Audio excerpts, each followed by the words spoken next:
মুসা নবী একদিন আল্লাহর কাছে কয়, আল্লাহ ফেরাউন এত জ্বালান জ্বালায়, তুমি কি ফেরাউনকে গজব দিয়া ধ্বংস করতে পারো না? আমার আল্লাহ কয়, মুসা আমি ফেরাউনকে 4টা কারণে গজব দেই না। কয় কারণে? ফেরাউনকে 4টা কারণে গজব দেই না।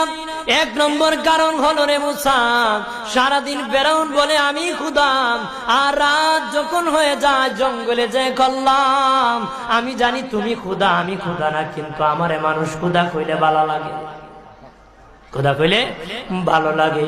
প্রভু তাই তুমি বিরক্ত হইয়া আমার উপর গজব দিও না। আল্লাহ বলে, মুসা রে, ওই ফেরাউনের রাত্রির দুয়ার কারণে আমি আল্লাহ তার উপর গজব দেই না।